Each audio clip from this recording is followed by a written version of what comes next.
What's up, YouTube? Hey, it's Bob's Outdoors. Yeah, so we've actually got a camper in the shed. It's been a little while, a couple weeks, I think, since I put out a video. But anyway, it fits. I mean, we measured, and if you followed the other videos, we did end up going a couple feet wider on the shed, just to make sure that we had enough room to walk around the front of the shed when you come in that door over there. But yeah, it works well. And then also, we finally got these walls foamed.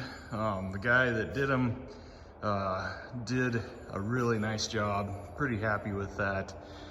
It's about the one thing on this shed that's actually gone really smooth. So still no ceiling, as you can see.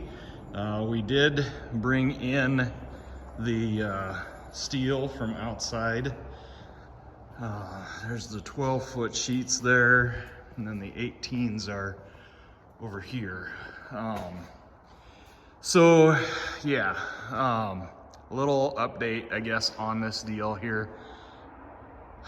I had told you we were having some issues with the contractor. Well, I finally had enough, and I just basically told the contractor he was done. And the reason for that is, well, there's a few reasons, but the main thing is, I mean, he was just telling me what I wanted to hear most of the time, wasn't telling me what was actually going on. And, things like that just drive me crazy. If you're busy, you're busy. That's fine, but don't tell me you're going to be there tomorrow and then not show up for 3 weeks. He had promised us, like August 1st to be done with this building. He had promised us Labor Day to be done with this building.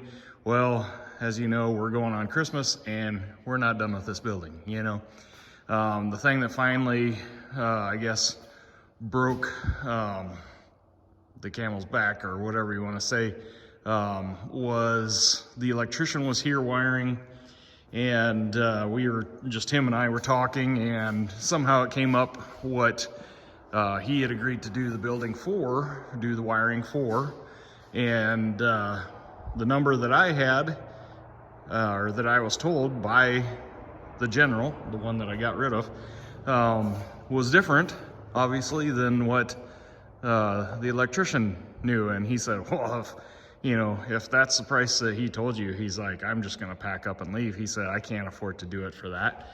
So, I mean, immediately I was mad, not at him, but I was mad at the general. And, a guy has to budget, and this has been a budget build, and looking back, maybe I should have done things a different way, but I was going by what people told me, and that's all you can do, and it's frustrating. We didn't add anything, to the electrical, or anything like that. It's just one of those things. And then, I was mad. He got on the phone right away with the general. The electrician got on the phone right away with the general, and basically said, hey, what'd you tell this guy? Well, he told him one thing, told me another. And, I mean, it's a bad deal. But, and then I guess the next thing is, the electrician and this guy are kind of buddies, so it's kind of an awkward situation. I'm obviously not happy with this general, and probably said some things I shouldn't have said, in the heat of the moment about the general. And, I think it did kind of tick off the electrician. But you know what? Business is business. I paid all my bills, and the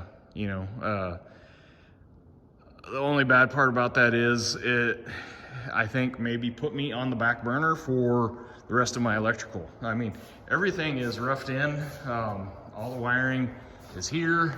It just needs to be hooked up. I did finally, after 3 or 4 weeks of trying to get a hold of the electrician, finally did get a hold of him yesterday. And again, I don't know if I'm being told what I want to hear or if it's actually going to happen, but he's like, yeah, I need to get over there and get that thing, you know, hooked up and get you some electricity into that building. You know, the furnace is still sitting here. The wiring for it's right there, you know, but I don't have any power.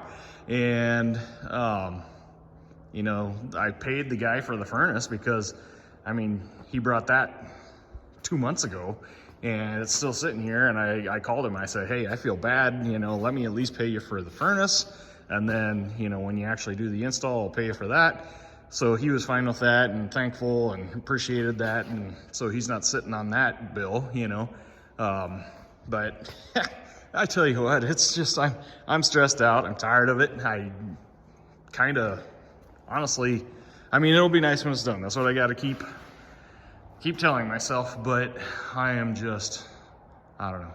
It's been really stressful. You know, it's cost us way more than what we planned on.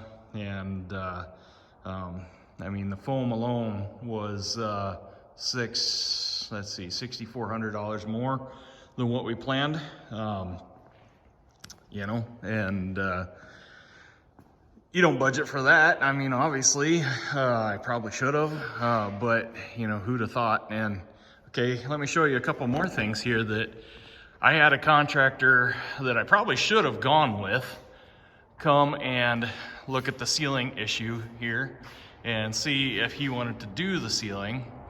And so he gets here and he's walking around and, oh yeah, you know, it looks like we could do this, no problem. And I don't know if you guys can see it. I'm gonna try to zoom in here. See that little spot? Let's see, where's my finger? There we go. That little spot there, that little shiny spot up there, that's daylight through the ceiling.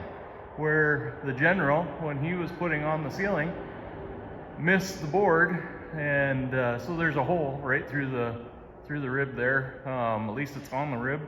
There's another one, right over there, right there, and then yeah. I mean, I honestly hadn't even noticed that crap, but he did, and he's like, well, you know, we can silicone those when and if they decide to, or if I decide to have them do the ceiling. So yeah, it just keeps getting better. But and I don't mean to rant and rave on here, but that's the situation. But I guess to get off the building issue, the other day we went to the Black Hills of South Dakota for Thanksgiving. My dad actually lives up there near Custer. So it's kind of a tradition. We go up there and we actually drive up on Thanksgiving Day. We usually end up eating on the road, McDonald's meal for Thanksgiving Day. And then we actually have our Thanksgiving on Friday. But anyway, we did that. And then we went into Rapid City, which this gets me, and it probably shouldn't, but it does. People say that they're gonna go to Rapid City to the Black Hills. Rapid City is not in the Black Hills, but that's just my thing. But anyway, we went into Rapid City. We needed to do some shopping, and I've been looking for one of these trailer movers that hooks onto the 3-point for probably about 6 months. But if you look around, they're hard to find right now. The funny thing is, these are actually made, well, King Cutter brand is not, but I'm trying to think what the brand is now. Same brand as what my tiller and like the landscape rake. Gosh, let's just go look here. Anyway, those are made, Balin Manufacturing is in Columbus, Nebraska, and that's where they actually make those. So that's only about 40 miles 45 miles, something like that, away from me. But anyway, I've tried TSC and Baumgars and all those type stores, and we can't find them anywhere. So the other day we were at Fleet Farm, and I just asked, just out of curiosity while we were there, if they had one, and the guy's like, oh yeah, we actually have two. So it's a King Cutter brand, but I used it to back the camper in here, and it worked awesome. And then I found out, I don't know if anybody else has these old hitch haulers. We put it on behind our Expedition, like when we go on long trips and things like that, to put coolers and stuff like that on. Works really good. I've used it to haul deer on before, when I had my other little rig there. But anyway, we don't use this one very often, this hitch hauler. They're cheap, not very heavy duty, but it's been sitting out behind the shed for 3 years, hasn't been used.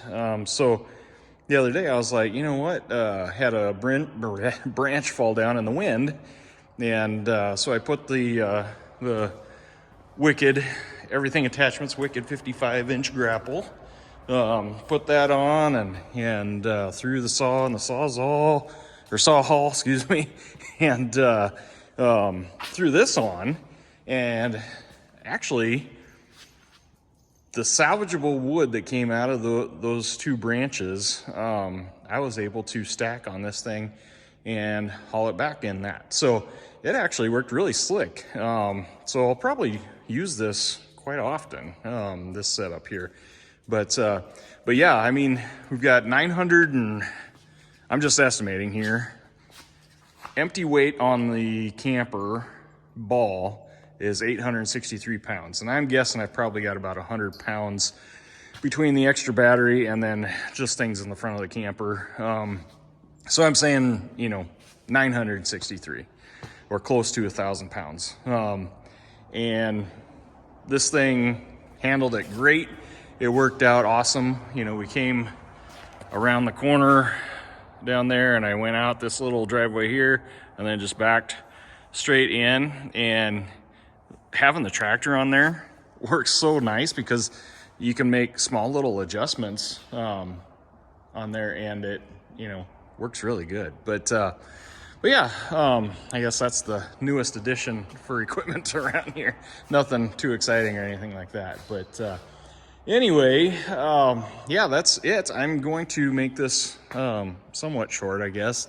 I had a comment on one of the videos the other day about rambling on, so I'm not going to ramble on, and we're just going to cut this one short here. But anyway, if you like these videos, give me a thumbs up, subscribe to the channel. I'm like 95% or something like that of the people that watch my videos aren't subscribed, and it does help the channel out. It helps me out, helps the videos out, and it makes it feel like somebody's actually watching, when you got some subscribers and people leaving comments and thumbs up and things like that. So anyway, that's about it. We'll talk to you guys later. All right, bye.